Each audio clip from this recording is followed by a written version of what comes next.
And let me just ask you, do you worry that your comments at the Houston debate during the presidential debate in Houston, where you said, hell yes, we're going to take your guns, do you think that is going to haunt you if you decide to run? I'd love it if you rephrase the question. I didn't say I will take your guns. Okay.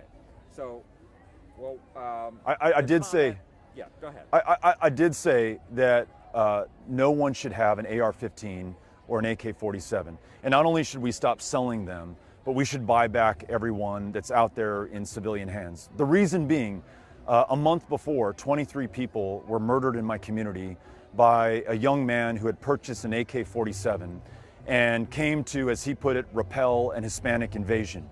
When you see what happened in El Paso with those 23 murdered, when you see the storming of the Capitol where 5 people were killed, when it's one mass shooting after another in a school, in a church, in a movie theater, in a shopping mall, we have to reach a point in this country where we realize that weapons of war belong on the battlefield and not in our homes. I have no problem with anyone having a weapon for self-defense, for sport, for hunting. We have a proud tradition of gun ownership and responsible gun ownership at that in Texas. But no one needs to have a weapon of war. But do you think that will be held against you, the comment?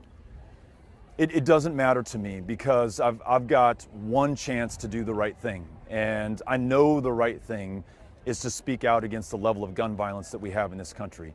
And it really doesn't matter to me how politically popular or unpopular that is. I think what's asked of us in this one life that we have to live is to do the right thing while we can. And I know saying that uncomfortable truth, that we shouldn't have weapons of war that can fire 30 rounds in 3 seconds, that can kill 23 people in a Walmart in a matter of minutes, and that continue to pose a threat to Americans everywhere. I know saying that is the right thing to do, and the consequences, be they what they may.